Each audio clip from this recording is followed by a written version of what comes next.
Good morning, I'm Angelo Castro III. I'm Angela, and we are the Castros. We bring you the news. And the views that make you think. Sometimes we agree. Sometimes we don't. This is News and View. And here are today's headlines. The International Criminal Court has dismissed former President Rodrigo Duterte's challenge to its jurisdiction, paving the way for a full trial in his crimes against humanity case. Paumbong Bulacan officials have asked the ICI investigate alleged ghost flood control projects in the area.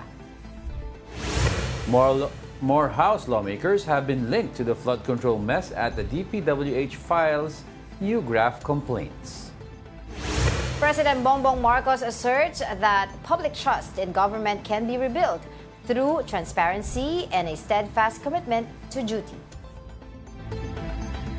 The International Criminal Court has rejected former President Rodrigo Duterte's challenge to its jurisdiction over his crimes against humanity case, clearing the way for a full trial.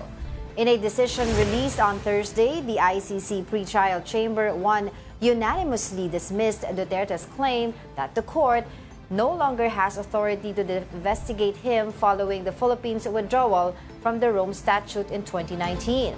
The chamber ruled that since the ICC opened a preliminary examination into the Philippines drug war in February 2018, before the withdrawal took effect in March 2019, the court retains jurisdiction over alleged crimes committed during that period. And let's discuss this with ICC Assistant to Counsel Attorney Cristina Conti. Good morning, Attorney, for joining us once again.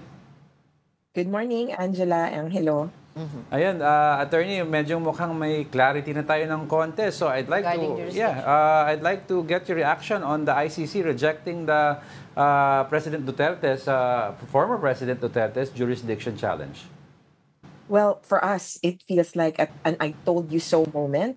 From the very beginning, we believe that the ICC has jurisdiction, which is precisely why we went to the ICC. And even after we withdrew, our sentiments about the withdrawal is that it's an evasive tactic. And yun na yung sinabi ng ICC mismo, that you cannot use Article 127 of the Rome Statute, that's the withdrawal provision, to evade responsibility. And so we are, in a way, well, happy because it leads us one step closer to trial. But of course, we still have the question of fitness to stand trial of Duterte. Okay. But once and for all, does this, finally close the jurisdictional challenges? Technically, no, because they could still appeal this. The appeals chamber of the court is like their Supreme Court. And if they have a contrary opinion, then this could be reversed. But there's a lot of countries looking at the ICC now, and particularly looking to leave the ICC. This is a signal, this should be a signal for the ICC that they have to say that they have jurisdiction over crimes, especially at the time that they were committed. Kasi parang sumali ka sa laro, may nangyaring problema, e-exit ka kapag may bulilyaso. Hindi ka pwedeng umalis ng basta-basta sa ICC.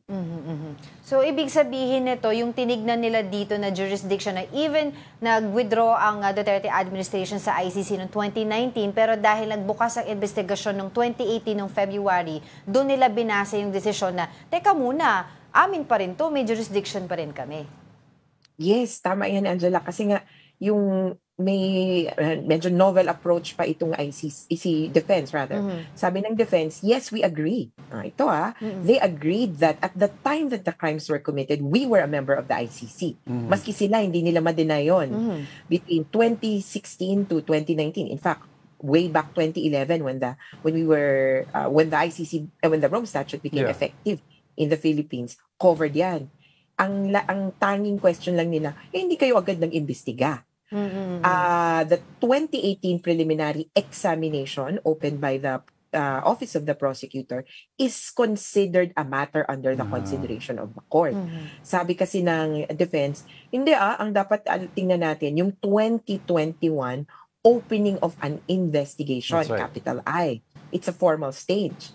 Now, what the ICC says, whoever in our office, anyone within the auspices of the ICC, whoever acts in quote-unquote small I, investigates a situation, that is the ICC coming into the picture.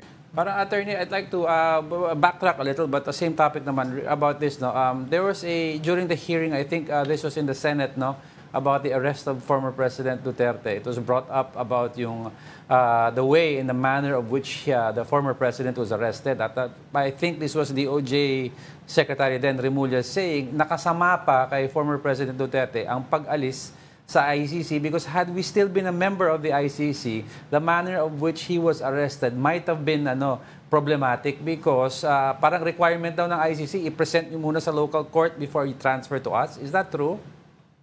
Well, yes, according to the ICC, actually, whether you're a member state or not a member state, there's a provision that says Article 60, when an accused is arrested, may tinatawag na, katulad nung sinabi doon sa first hearing, naalala nyo, tinanong siya, anong pangalan mo, okay ka ba? Yes. At gusto mo bang mag-avail ng interim release? You have remedies that you could avail of. The provision says that you should have been presented before a local court. If we were a member state, we would have had to follow that to the letter. Yes. Anong ginawa mo? Dapat itong gagawin mo. And, well, for me, I think that the Philippine government should have had presented him before a competent judicial authority. Kaya lang yung question nga, bakit ako umexit na nga ako dyan eh? So for them, it became sort of an option. We had thought that he would be transferred first to a member state na kailangan gumawa. Kaya lang baka sabi naman ng member state, bakit korte ko ang magpapasya yan? Hindi naman ako nang nanghuli. Kaya ang nangyari, diretso surrender sa ICC. Yun. Which is, in a way, valid. Right. To note, dalawa pa lang nagwi-withdraw sa ICC. It's Burundi and the Philippines. So nagkaroon ng parang, kumbaga, gray area. Paano kung former member state? Yun. Well, we had said we still have to cooperate with the court. Pero at this point, the Philippines can invoke its non-membership Correct. to escape liability na. Paano namin gagawin? Hindi naman kami member. Interesting point yun, attorney. Parang ang sinasabi kasi nila, had we been a member, then they would have followed it to the letter na when they arrested him, they would have brought him to the court, waited from the decision of the judge, bago ilipat. So this was a loophole. Kumbaga, is this setting a precedence for future possible cases that the ICC may handle? Yes, definitely. There's a lot of countries actually trying to leave the ICC now. There's at least 3 West African states, one in Europe, Hungary, saying na, teka, parang madedehado kami. And now they understand that once you join the ICC, you have to be committed to it. Kahit umexit ka na, the ICC still has jurisdiction over the crimes that were committed during the time that you were a member. At alam ko sinong matatakot lang naman sa ganun. Ang matatakot yung mga nagko-commit ng crimes against humanity, war crimes, crimes of aggression, and genocide. So it's a warning for the abusive and the oppressive. It's not technically, it would not affect the ordinary Filipino. Kung wala ka namang, kumbaga, wala ka namang army na ini-instruct or PNP o anumang armed force, wala ka namang, hindi ka aabot sa ICC. Well, if I can remember it correctly, attorney, na kaya nagkaroon ng withdrawal sa panig ng Duterte administration sa ICC, it's because of that February 2018 na opening up of investigation. Tama, no? Precisely. Sabi din ng decision yon. Excuse me. Sabi ng decision, hindi nyo maihiwalay yon. Yung March withdrawal was precisely because the February announcement. In fact, if you trace back, sabi nila, hindi naman kami ganun ka-late na nagsabi. As early as December 2016, sabi na ni prosecutor, I am keeping an eye on you. Philippines. Kaya we are studying closely. Okay, so what happens now? Let's say for example na-resolve na natin nga ito talaga totally yung jurisdictional challenges. So ngayon, ang natitira na lang natin na usapin ay yung fit to trial ni Pangulong Rodrigo Duterte. Stand trial. So ito ba ay matutuloy na tayo sa confirmation of charges? Kasi di pa natin natatalaka yun di ba? Wala pa tayo sa stage ng confirmation of charges. Oo nga, kaya sabi namin, ano ba to? Delay ng delay, pero at least malinaw kung ano yung, kumbaga, bare bones. The court has jurisdiction, the charges are crimes against humanity. May pending na lang na okay ba yung akusado? Kumbaga, is he fit to stand trial? But then, if you look at the term itself, sabi trial. Hindi pa nga trial yung confirmation of charges In fact, that's pre-trial. For us, we would have preferred if we had pushed on with the pre-trial proceedings, meaning yung confirmation of charges, kasi medyo kakaiba to sa Pilipinas. Pag-uusapan pa lang yung charges. Wala pa ngang specific charges. May draft, may proposal na yung prosecution. Pwedeng mag-comment yung defense, pwedeng mag-comment yung victims. One of our comments is that the charges are too narrow. Killings lang ba ang nangyari nung panahon ng war on drugs? Marami pang iba, maraming nakulong, torture, and other inhumane acts.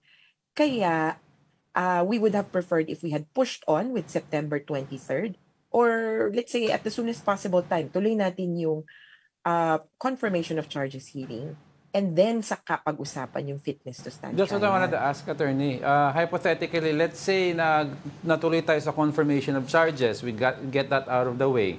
At dumating sa punto na i-determine ng ICC if he's fit to stand trial. What if sinabi hindi siya fit to stand trial pero nag-confirm na tayo ng charges? The case will be, in a sense, adjourned, quote-unquote, the trial, meaning hindi siya dismissed. Matitigil lang. And for the ICC, they don't think of fitness to stand trial as an absolute end to the proceedings. Hindi siya dismissal, wala namang ebidensyang naharap tungkol dun sa kaso. Kaya, katulad ng, kumbaga, logically, if someone is sick, then he has to be taken care of or institutionalized if necessary. Ito yung pwede siyang pumunta ng hospice o kaya ng care home. Every 120 days, his medical situation will be assessed, meaning the ICC will continue to have custody over him. Right. So ganun I din. remember that you told that before So he'd still be detained, no?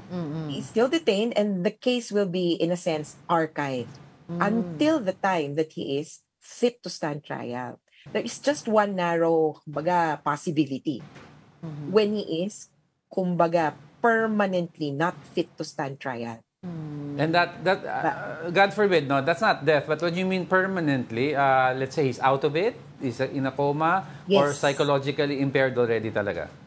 Yes, yung psychological impairment, which the defense is pushing, that his situation is degenerative, it will not become better.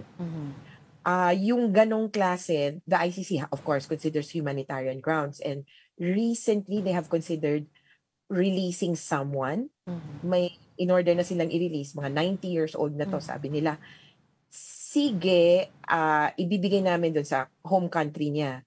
Kayo na muna yung bahala sa kanya. Pero serving sentence na yun. Para sa ICC, importante, magkaroon muna ng kalinawan. May kaso ba to o wala? Hindi pa tayo nakakarating dun Kaya kung ako talaga sa kanila rin, tapusin na muna natin, may kaso ba o wala, kaysa sa tumakas-takas o pa-delay.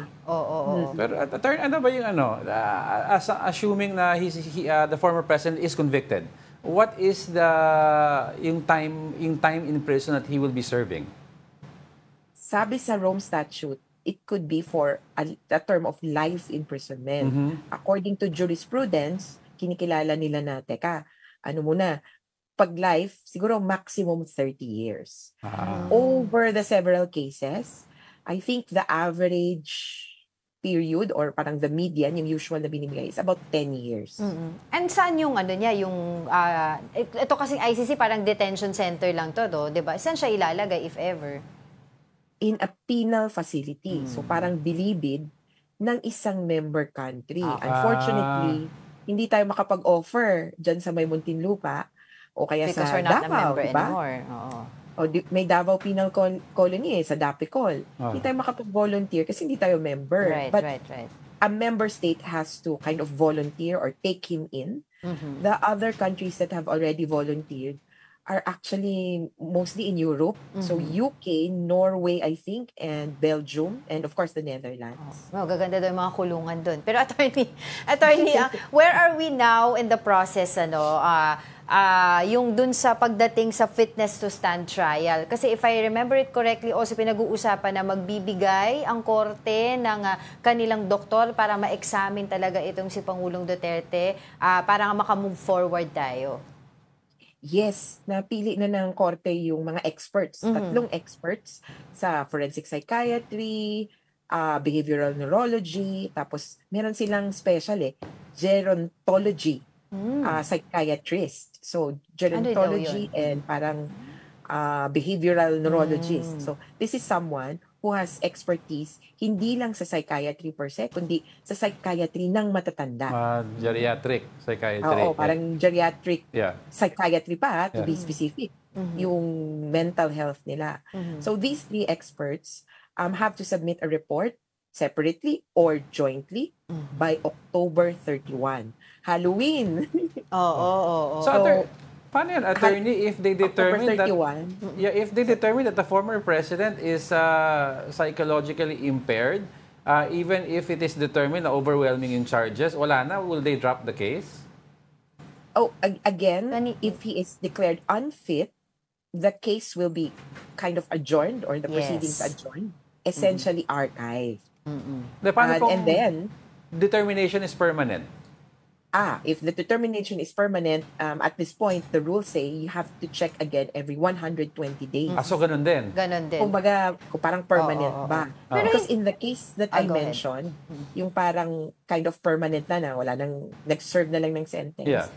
He was in detention for about 10 years. Mahaba. So medyo mahaba, 10 years ba or something like that. Tapos nakakulong na ng matagal. Tsaka may finding na of guilt against him. Tapos maayos yung usap dun sa bansa. Kayo nang bahala, lagay niyo sa medical facilities. And I think what's important is when he was returned, yung itong inuwi, when he was returned, he was no longer a threat to others. In our case, I would say that the return of Duterte, he himself will be still a threat to others. Take note that he could still be sworn in as Mayor of Davao. That's right. He has 6 months, diba? He has 6 months to show up for the oath and all before he could be legally, kumbaga, replaced. And then as Mayor of Davao, he said that he will double the killings. His daughter is vice president. His son is vice mayor and so forth. Right. So, ang mangyayari dito, even if na, let's say for example, kasi hindi lang naman siya yung akusado, may mga iba pa tayong mga, di ba, akusado dito na inaantay din natin, sabi nga nila, mag-release ng mga arrest warrant, like sila Senator Bongo or Senator Bato. So, the case would not push through or move forward kahit na may iba pang mga akusado. Tapos, not fit to stand trial si Pangulong Duterte. The cases would be independent. So, kung anong mangyari sa kaso ni Duterte, hiwalay doon kung sino mang susunod. Pero itong decision actually impacts them. Sina Bato, Bongo, and others. Because if the decision had been the other way around, the ICC has no jurisdiction, wala na silang pwedeng i-issue ng warrant of arrest. And in fact, the case of Duterte would have to be dismissed. Wala naman palang kapangyarihan yung korte. So, pauuwiin na sana yan. Kaya ang laki nung nakasalalay dito sa jurisdiction challenge because everything will be erased. Kumbaga, zero lahat ang sa mga pamilya ng victim ng war on drugs. Kaya laking ginhawa talaga para sa mga pamilya to. Okay, kanina nabanggit niyo po, attorney, na may mga member countries na rin ng ICC ang gustong kumalas. 'Di ba? Pero itong decision na to over yung jurisdiction nga dito sa kaso na to, will this strengthen the let's say international accountability ng ICC? Definitely, because it says once you commit parang kasal, kumbaga. Once you commit, o sa Pilipinas, wala ngang divorce. Once you commit, you have to stay here and be beholden by the rules or obligations. At kahit umexit ka, kahit kumbaga may divorce na kayo or legal separation, yung paninindigan mo, kailangan mo pa ring harapin. If we were to proceed with the allegory pa nga yung child support. Diba? May nangyari, meron kang kailangang obligasyon na i-fulfill. Kaya hindi pwedeng, okay, I'm free. Wala na akong kailangan gawin. Kaya yung mga member state, I see it as two ways. One, kung may tingin ako na nagawa na nung habang miyembro ako, kahit umexit sila, kailangan nilang panagutan yon. Pero two, kung wala pang nangyayaring krimen, exit na ako para in the future, ito lang ang masama, para in the future, I can commit the crimes or someone can commit the crimes with impunity ng kawalang pananagutan. Right. Attorney, before we let you go, we don't have much time, pero tanungin ko lang kasi we've taking so much time and space po talking about President Rodrigo Duterte, but how are the victims right now? They're relieved na we just had the issue on interim release resolved na parang okay, hindi siya uuwi. Pero laging dalawa lang naman yung tanong baka uuwi po ba yan at matutuloy ba ang trial? Ngayon, medyo nasabi namin 80% na matutuloy, 70-80% na matutuloy ang trial. Pero hanggat wala yung issue ng fitness, hindi namin masabing 100% matutuloy ang trial. On that note, maraming salamat po muli sa inyong oras, ICC Assistant to Counsel, Attorney Cristina Conti. Salamat, ingat. The Independent Commission for Infrastructure clarifies the alleged 1% kickback tied to the burned-down DPWH facility in Quezon City. Mobile Journal Arles de los Santos has the report. The Independent Commission for Infrastructure is promising more transparency, saying it plans to open its hearings to the public so Filipinos can see where the investigation on questionable government projects is headed. But that move will take a little more time. No hearings are scheduled next week as one of its members, former DPWH Secretary Babe Singson, will be unavailable. The fact-finding body is also ironing out the rules for the live streaming, from which platform will host it, to whether previous hearings can be released, and other key details is still under review. We hear the clamor of the Filipino people for more transparency, and we are pushing to live stream the hearings as soon as possible. However, before we do so, the ICI would need to study and draft the rules of procedure and parameters to allow for live streaming, taking into consideration sensitive information and the constitutional rights of invited resource persons. Meanwhile, the ICI clarified the statement made by its chairman, former Supreme Court Justice Andres Reyes Jr., during a Senate hearing, referring to an alleged 1% kickback tied to the burned-down DPWH facility in Quezon City. This was based on the report submitted to us by Bryce Hernandez. It is of note that this information is only alleged. This matter will still need to be verified by the Commission. Also before the Commission, a representative from the local government of Bulacan presented evidence on alleged ghost and substandard projects in their town. Attorney Izay Nunag, secretary to the Municipal Council of Paumbong, personally turned over records detailing 11 flood control projects worth around 700 million pesos. She said the projects were among those flagged on the Sumbong sa Pangulo website. According to the council's findings, some of these projects were marked as completed even though they were either substandard or entirely non-existent. Nunag also said that the supposed projects had no coordination with the local government unit, a claim supported by reports from the barangays where the projects were supposedly built. Wala po talagang project or flood control project na nandun po. Yes, hindi ko magamit yung term. Nasa 700 million po. May mga barangay reports pong attached. Base po doon ay wala pong coordination. Nunag has refused to name the contractors allegedly linked to the questionable projects, but noted that their findings were also supported by the on-site inspections and reports from the local government.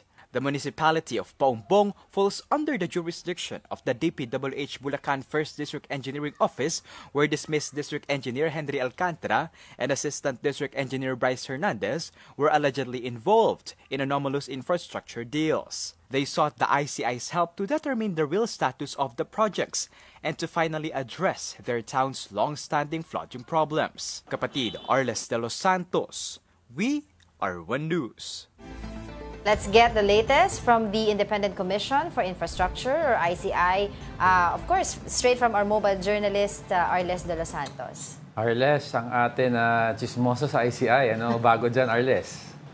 Angela at Diego, katatapos lamang ng isinagawang kilos protesta dito sa ICI na pinangunahan ng People's Search and National Alliance of Disaster Survivors and Victims, kung saan ay sinubukan nga nila na dito sa compound ng ICI nang sa gayon ay may pahayag ang kanilang pagkadismayan sa isinasagawang investigasyon ng Independent Commission for Infrastructure hinggil sa mga maanomalyang flood control programs ng ating pamahalaan. Ito raw ay bahagi ng Black Friday protest upang kondenahin ang umano'y whitewashing at cover-ups ng investigation process ng komisyon, at ayon sa grupo, mula nang simula ng Independent Commission for Infrastructure ang investigasyon nito sa issue, ay hindi pa rin natutukoy ang mga opisyal ng pamahalaan na sangkot dito sa kabila ng mga testimonya ng mga kontraktor sa pagdinig ng Senate Blue Ribbon Committee. Ang kanilang panawagan ay ang immediate na disclosure ng lahat ng ebidensya and findings nito sa publiko, at ang pananagutan ng mga opisyal na nasasangkot nga dito, kagaya na lamang ng mga kung sino man daw ang nakasagawa ng misconduct mula sa pinakamataas hanggang pinakamababa na ahensya ng ating pamahalaan. Arles, I'd like to clarify yung pagkadismayan nitong grupo sa ICI. What specifically ang ayaw nila sa pamamalakad ng ICI? Because parang yung dating hinaing ng mga tao na hindi kayo nagbo-broadcast live, ngayon gagawin nila. Tapos tinanong nila, paano naman yung ibang natapos ng mga pagdinig? May audio recording naman pala daw. So ano pa ang, what else are they asking for? So for Diego, ang kasama sa mga panawagan nila dito ay yung yung sana daw sa ngayon ay malaman na nga kung ano talaga yung takbo ng pagdinig ng ICI. Though magkakaroon naman na ng live streaming sa mga paparating na linggo, pero ang kanila talagang prioridad ay sa mga kanila nabanggit kanina, mabagal daw itong proseso ng ICI sa pagpapanagot ng mga opisyal. Kung matatandaan natin na noong September 21 rally ay nagsagawa ng malawakang kilos protesta patungkol dito sa anomalya ng korupsyon at mga iba pa na irregularidad sa mga programa ng pamahalaan, kung saan ilan sa mga individual at mga paaralan ay ipinasabina na para pagpaliwanagin pati ibang mga grupo. Pero daw itong mga kontraktor nasa kabila ng mga pahayag at mga testimonya ng ilang mga kontraktor sa Senate Blue Ribbon Committee hearing ay wala naman daw na ipatatawag. Bukod pa dyan, yung mga personalidad daw na nakaupo dito sa ICI ay mahalaga daw tingnan kung sino daw ba yung nag-appoint sa mga ito at paano nga ba ito pinili. Kaya bukod sa kanilang panawagan na mas pabilisin at panagutin yung mga investigasyon dito sa ICI, ay maaari na magkaroon din ng partisipasyon o pamumuno ang taong bayan o yung general public, mga grupo at mga abogado na mas baka sisilip nga sa isinasagawang investigasyon ng ICI. Finally, Arles, tanong ko lang din kasi a lot of critics are saying na okay, they will be opening up the hearings to the public kasi tapos na daw imbitahan yung mga main personalities dito sa investigation nila, such as former House Speaker Martin Romualdez, 'di ba? So, meron pa ba silang iimbitahan na iba pang personalidad na sangkot dito sa anomalya ng flood control projects? Will they be inviting former House Speaker also as well? Angela, sa ngayon ay wala pang bagong linya ng mga personalidad na ipatatawag ng ang komisyon, Pero merong mga babalik, kagaya na lamang ni dating House Speaker Martin Romualdez na ang reason ng kanyang pag-cancel ay medical procedure, and then si dating Undersecretary ng DPWH na si Roberto Bernardo na sakit din ang kanyang idinahilan. Pero yung mga bagong personalidad na maaaring unang beses na pupunta dito sa ICI ay wala pa tayong listahan. Bukod kasi sa wala pa tayong listahan, wala rin na isasagawang hearing ang ICI dahil wala si DPWH Secretary Babe Singson next week. All right, thank you for that. Mobile Journal Arles de los Santos reporting from the ICI headquarters in Taguig City. Ombudsman Boying Remulla backtracks on his plan to enforce a 2016 dismissal order against Senator Joel Villanueva. Here is the report. Ombudsman Boying Remulla announced in an interview that he would ask the Senate to enforce a dismissal order issued back in 2016 against Senator Joel Villanueva. That order came from former Ombudsman Conchita Carpio Morales, who had sought Villanueva's dismissal over the alleged misuse of 10 million pesos in pork barrel funds in 2008. However, the Senate did not enforce the Ombudsman's directive, after its legal counsel ruled that the Ombudsman has no power to remove members of Congress. Remulla said he himself would deliver the request to Senate President Tito Soto for implementation. But Soto declined to comment, saying he would wait for the official communication from the Ombudsman. Senator Villanueva, on the other hand, quickly hit back, calling the move harassment. He even presented documents to prove his case. In a document he released, former Ombudsman Samuel Martires was shown to have already junked the malversation of public funds case against him in 2019, citing lack of probable cause. Villanueva also posted copies of his clearances from both the Ombudsman and the Sandigan Bayan, certifying that he has no pending cases. After a few hours, Ombudsman Remulla took back his earlier statement.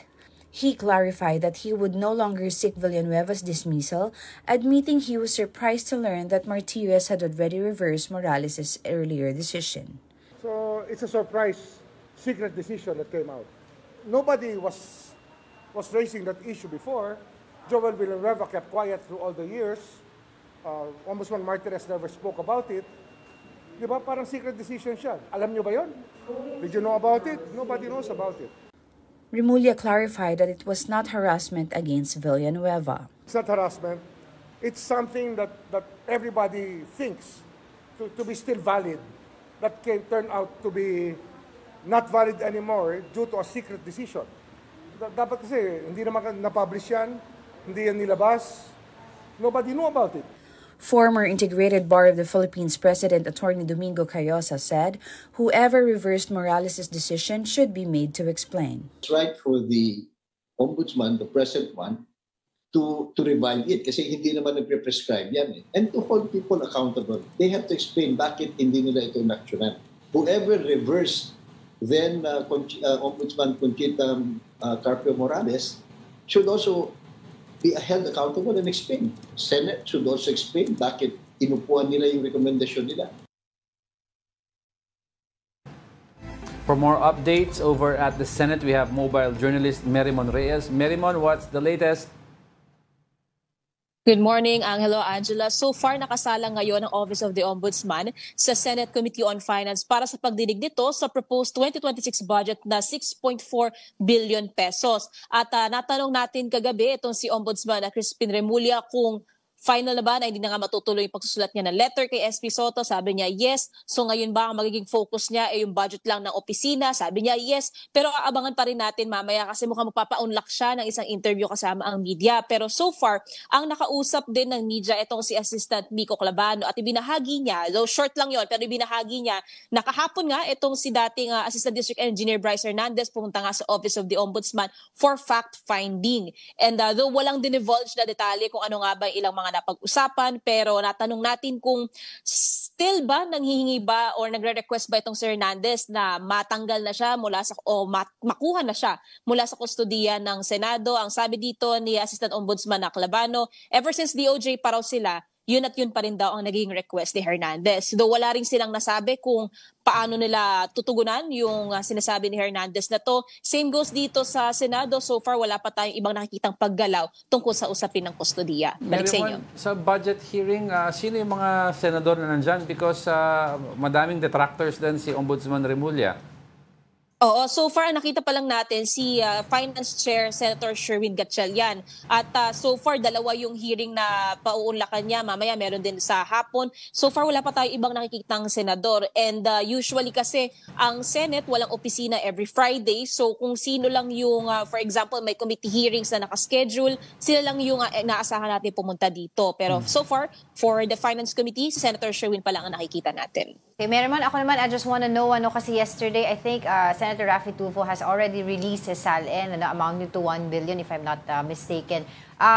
Sino pang mga senador ang susunod na magre-release ng kanilang SALN? Angela, so far, sina Senator Robin Padilla, Senator Ping Lacson, Senator Risa Hontiveros, Senator Raffy, even si SP Soto, ito yung mga naglabasan na ng kanilang mga SALN o nakakuha tayo ng impormasyon tungkol dyan.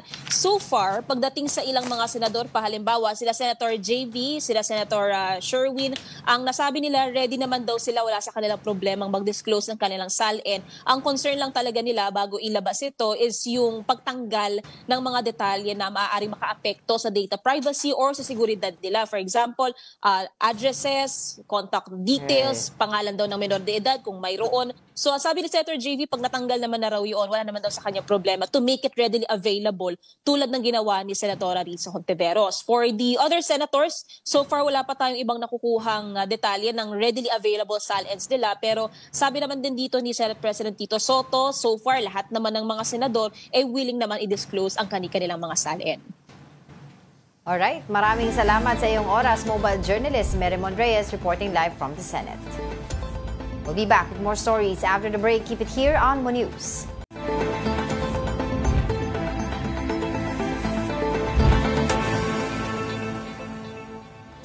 Good morning. You're still watching News and Views here on One News. All right, Before Angel, we proceed, we have breaking news. Go ahead. No, it's there with you. It's there with me. All right. Just in, Sandigan Bayan 3rd Division acquits former Senator and now Presidential Legal Counsel si Juan Ponce Enrile and Gigi Reyes. Over 40 individuals and 15 counts of graft in connection with the PDAF scam. So na-acquit sila ng Sandigan Bayan. That's a developing story. No? Tingnan natin kung ano ito yung Priority Development Assistant during panahon ni Pinoy, no? Yes. All right. In other news, President Bongbong Marcos believes public trust in government can be restored through transparency and a strong sense of duty. Speaking at the 124th anniversary of the Philippine Coast Guard, the President acknowledged that Filipinos' confidence in government has been shaken by recent controversies. But he said trust can be regained if public servants remain faithful to their mandate. Praising the Coast Guard for its discipline, integrity, and excellence, Marcos also assured continued government support, including new vessels, aircraft, and training facilities for the PCG. I know that these are difficult times that we live in. Our people's trust in government has been shaken. We cannot deny that. But I am certain that trust can be regained if we remain transparent and true to our mission. At this point, let's talk to Attorney Michael Yusingo, Senior Research Fellow at the Ateneo Policy Center. Good morning, Attorney.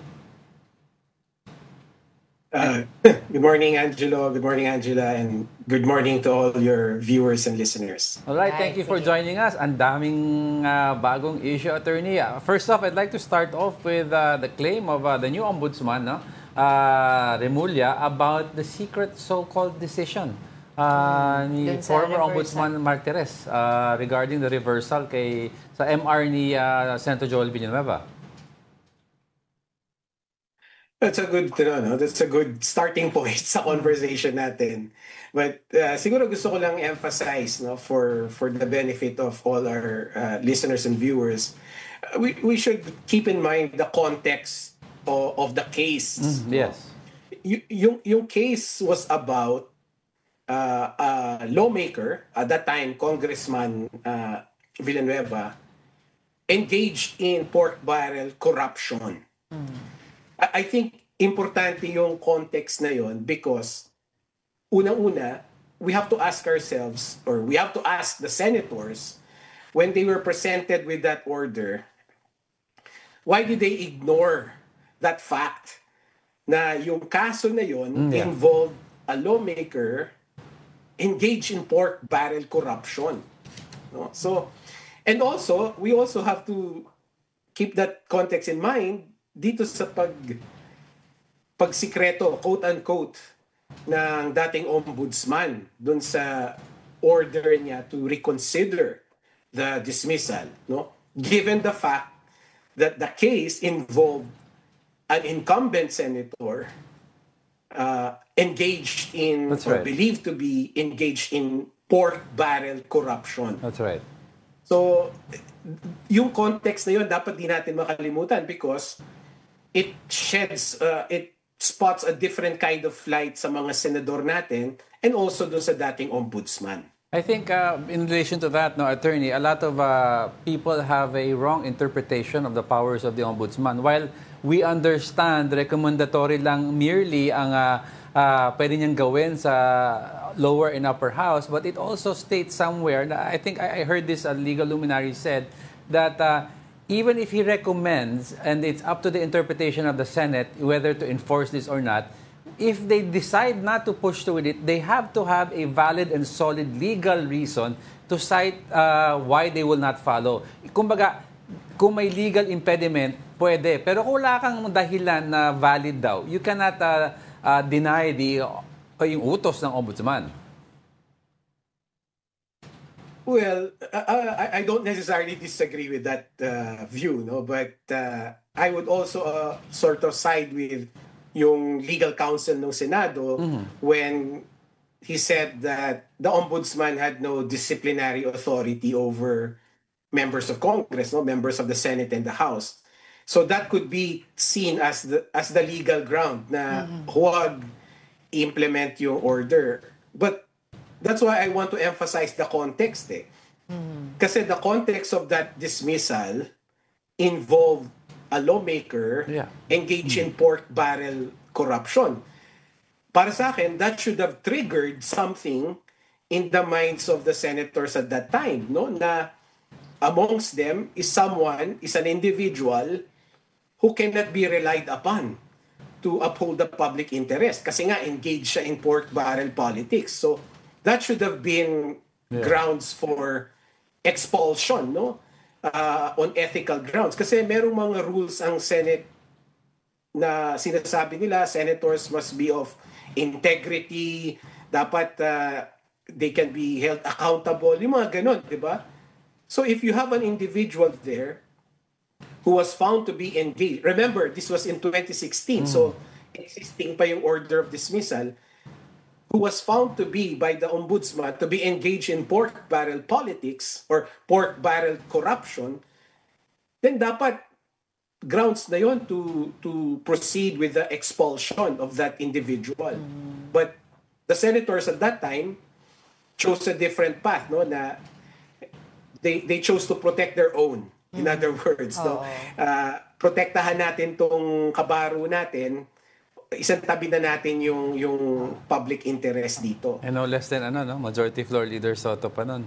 Oh yeah. Siya at that time kasi siya yung Majority Floor Leader and Committee Chair, saying na parang they cite nga na under the law, walang jurisdiction ng ombudsman, 'di ba, sa impeachable officers, sa judiciary. So yun ang sinasabi na unless mag-file ng ethics complaint through Senate, then they can tackle that that case. Pero of course, yun nga sinabi mo, parang they chose to protect their own by not doing that. But my question here now, attorney, is there a specific ruling that let's say all decisions made by the ombudsman that should be made public? Reversal man yan or kahit anong decision man yan, kailangan ay public? Well, my quick answer to that is I don't know. Kasi ang ombudsman, it's not a court, no? Hindi naman siya korte. Ang alam ko lang, the Supreme Court is duty-bound to publish all its decisions, no? But yung mga lower courts, like RTC and Sandigan Bayan and CA, wala silang obligation to publish their decisions kasi ultimately, hindi pa naman final yun. It can still be elevated to the Supreme Court. But actually, again, I go back to the context. Kasi at that point, when Ombudsman Martires reconsidered the decision of Ombudsman Morales, this was in 2019, di ba? He should have considered the context of the case. Remember, the context of the case involved an incumbent senator engaged in pork barrel corruption. So, that should have compelled him to announce the reconsideration because that is public interest. Right? That the context of the case demands public interest. And that means si Ombudsman Martires, kahit na ba sabihin na natin for the sake of argument, he had no obligation to publish the decision. Right. Public interest should have compelled him to make an announcement na, hoy, meron akong reconsideration dito because I believe, etc., etc., 1, 2, 3, 4, 5. Because the public has, they have the right to know, given the fact that an incumbent senator is involved and believed to be engaged in pork barrel corruption. But the question is, Attorney, kasi on face value, given the spirit of the law and yung function ng ombudsman, parang it is given everything that it decides in public interest should be outrightly released to the public. And the mere fact that the new ombudsman used the word secret decision means it should have been, si former ombudsman should have announced it na ito, I'm reversing the decision. Kasi nagpe-press conference yung mga yan pag may mga decision. So now, ang problem ngayon, it casted a doubt on that reversal saying, nako, baka nag-antedate o nag-backdate itong ombudsman just to save, I'm not saying galing sa akin yan, but may mga shadow of a doubt na ganun ang lumalabas na info. Yes, you're 100% correct, no, na yung nature ng responsibility at duty ng ombudsman in a way demands complete transparency, right? Kasi nga, protector of the people siya, prosecuting corrupt officials, so that should, common sense will say that dapat transparent ka when it comes to your actions. So, the fact na hindi in-announce yung reconsideration, and given also the context that it involved an incumbent lawmaker engaged in pork barrel corruption, that really leads to people thinking na baka nga there was an intent to deceive the public. Hindi naman natin sinasabi that that is the case. But, syempre, it's only natural for us to think now na baka nga merong plano na lokohin tayo. I mean, bakit hindi isinabi? Bakit hindi in-announce? So, siguro, the learning here is for the new ombudsman, si Ombudsman Remulla, not to repeat the same mistake. Henceforth, dapat siguro yung ombudsman natin will be conscious about publicizing his every move, his every action. And it was kasi, kaya we're all talking about it because it was widely covered by the media noong 2016. Then all of a sudden, there's a reversal of the decision we don't know about. So this would likely, you think that would likely set a precedent? Well, sana hindi. No? Sana we should change our ways now. Na especially, kasi look at it this way. Noong 2016, there was a lawmaker engaged in pork barrel corruption. Parang natago. Nasang tabi ng mga senador dahil nga for a legal reason. And then in 2019, the same issue na itago na naman ng dating ombudsman. Well, look at where we are now, right? We are now facing pork barrel corruption, not just involving 10 million, but involving billions. Isipin mo na lang if in 2016, let's just imagine, if in 2016, na-address na to ng mga senador natin that they say, hindi acceptable to. It is not acceptable for lawmakers to engage in pork barrel corruption. Expelled. Right. I mean, that could have changed our trajectory, no? Baka hindi nabuo yung pork barrel cartel na kinakalaban natin ngayon. Of course, that's speculation, but I mean, maiisip mo lang, right? And lastly, on my part, before I let you go, I think this is important also because another issue that arises from this is we're setting a precedent na every other ombudsman can reverse each other's decision. So therefore, if I'm a corrupt official, teka lang, mangungurakot ako on the 3rd year mark kasi alam ko in 3 or 4 years time, mapapalitan tong ombudsman na baka friendlier sa akin, then baka makaligtas ako. Kasi ganyan na nangyayari. From ombudsman to ombudsman, nag-iibahan sila ng decision eh. Well, that's a fair point. That's really a fair point. And that's why starting now, dapat, we should be pressuring the new ombudsman to set guardrails para hindi mangyari yun or at least to prevent that from happening. One siguro is to open the investigations to the public. Right? Right now kasi, ang nangyayari, nalalaman na lang natin when the ombudsman announces it or conducts a press con. Maybe it's time for the new ombudsman to make sure that all investigations from the time na they start it, dapat bukas na sa publiko, alam na ng media anong nangyayari. I mean, meron na, yung communications technology natin ngayon is very advanced, di ba? So, pwede itong magamit. So, tama ka. That's a fair assessment, and the new ombudsman should address that para wala tayong pangamba na ganun na nga yung mangyayari lagi. Well, ganun nga nangyayari ngayon. Kaya nagkakaroon tayo talaga ng trust issues sa government because of things like this, yung mga midnight decision, ika nga. But unfortunately, we don't have much time. Hopefully, we can have you again over next week. But for the meantime, maraming salamat po sa inyong oras, your insights, Attorney Michael Yusinko, Senior Research Fellow at the Ateneo Policy Center. Thank you so much for joining us. Maraming salamat din. Paiba-iba decision?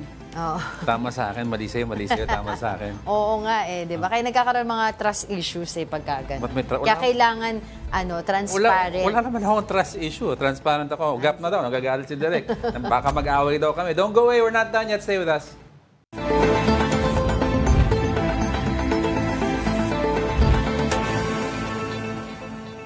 Welcome back. You're still watching News and Views here on One News. As the country prepares to take on ASEAN chairmanship next year, the Defense Department is strengthening partnerships with the international community to boost national security. Mobile Journal Fatima Baduria has the details. The Department of National Defense engaged with the European-Philippine business community to address issues on national security. The event, organized by the European Chamber of Commerce of the Philippines, tackled public-private collaboration opportunities. Defense Secretary Gilberto Teodoro Jr. discussed the DND's priorities amid geopolitical tensions concerning the West Philippine Sea. The President has instructed us, in no uncertain terms, to be unyielding and to reshape the defense ecosystem as quickly as possible to be a multi-threat, multi-environment, and multi-domain defense system. We have had to tweak almost everything. And most importantly, because of our international commitments and engagement to lay down very tight operational security protocols. The DND is keen on creating a credible deterrent posture with high-end technology, working with the Department of Finance amid financial constraints. We have been in negotiations on a government-to-government basis with a lot of European Union countries. Not only the big manufacturers, but also the equally small countries who need to leverage technology. Sec Teodoro said they are strengthening initiatives to protect the interests of the country concerning the Scarborough Shoal. Artisanal fishing ground yan ng Vietnam, Pilipinas at ng China. Hindi pwedeng akuin ng isang bansa totally ang Scarborough Shoal. Ngayon, dahil yan ay arbitral award, nilalabag nila. Mag-isip tayo ng pamamaraan kung paano makaalyado natin ng mundo na itigil ito. The European Union also expressed its support for the Philippines as it faces tension with China. The EU demands that the EU Charter, as well as other important international instruments like the UN Convention on the Law of the Sea and the 2016 Arbitral Award, should always be respected and upheld. The Philippines is set to assume ASEAN chairmanship next year, necessitating stronger national security measures for the summit and related meetings. Kapatid Fatima Baduria, we are One News. In sports, Paralympian H.L. Guion continues to inspire the nation after winning bronze at the 2025 World Para Powerlifting Championships in Cairo, proving that determination knows no age or disability. Mobile journalist Denise Valdesancho has the report. Paralympian Achel Jinky Guion continues to lift the country's pride after bagging a bronze medal at the 2025 World Para-Powerlifting Championships in Cairo, Egypt. At 53 years old, Jinky, who contracted poliomyelitis at just a year and a half old, proved that age and disability are no match for dedication and strength. Umpisa po ang polio ko is since 1.5-year-old po ako na-strike ng polio. Despite growing up with poliomyelitis and experiencing bullying in her youth, she found hope at Tahanang Walang Hagdan, a non-government organization that helped her build confidence and independence. Siyempre po, nung nagkaroon na ako ng ganyan, siyempre, hindi ko rin matanggap una. Kaya wala naman kami choice kundi tanggapin na lang sa sarili namin. From joining friendly races at the center to accidentally being entered into a powerlifting event, Jinky discovered her true calling. Nayaya lang ako ng friend ko sa isang mall na may panonoorin daw kami. So, hindi ko alam na pagdating ko doon is nakalista pala yung pangalan ko doon sa event na yon. Her unexpected start led to an impressive career, including representing the Philippines at the 2012 London Paralympics, where she finished 6th overall. And this year, she added another achievement to her name as the 3rd placer in the Best Legend category, lifting 80 kilos, placing 15th overall in the Best category and 20th in the total standings. But despite her age, Jinky shows no signs of slowing down. Sabi nga nila dapat daw mag-retire na ako kasi may edad na ako. Sabi ko, sa akin naman kasi as long as nagkaka-medal pa ako, why not, diba? With nearly 2 decades in powerlifting, Jinky remains an inspiration for many para-athletes, a testament that strength goes beyond physical limits. More on trainings, focus lang siguro. Tsaka kailangan seryosohin mo. Pag nandiyan ka na kasi, kailangan ang seryoso ang focus talaga ang kailangan dyan. Kasi hindi ka naman talaga lalakas pag hindi mo yan pinag-igihan. Jinky is preparing for the 2026 Asian Para Games in Thailand while waiting for confirmation of her qualification. Kapatid Denise Valdesancho, we are One News. Filipino gamers, cosplayers, and music fans, get ready. The Philippine Game Show 2025 is gearing up to be the biggest pop culture celebration of the year, featuring tournaments, live performances, and cosplay competitions. Mobile Journal Ray Vicente with the details.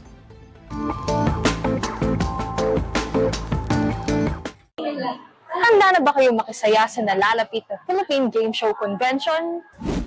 The ultimate celebration for gaming, cosplay, and music is right around the corner, as the Philippine Game Show 2025 is set from November 14 to 16. Various activities will be held like music performances, game tournaments, and a cosplay competition. During the press conference last Tuesday, October 21, MediaQuest CEO introduced Philippine Game Show, which aims to promote pop culture. The Philippine Game Show, or PGS, is our celebration of Filipino artistry, ingenuity, and the powerful spirit of our Pinoy cosplay, music, and gaming communities. We promise you that this unique creative platform will captivate audiences and become a part of Philippine culture that will thrive for the coming decades.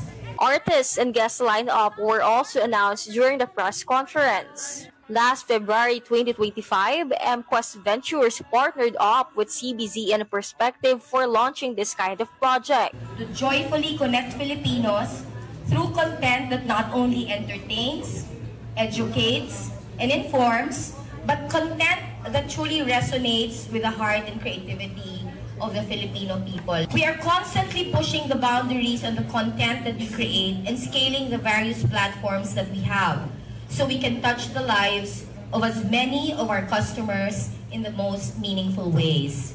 With this new chapter, the Philippine Game Show hoped to bring together the people in their industry and the love for their craft. The event will be held at the SMX Convention Center Aura in Taguig City. Tickets are still on sale for gaming, cosplay, and music fans.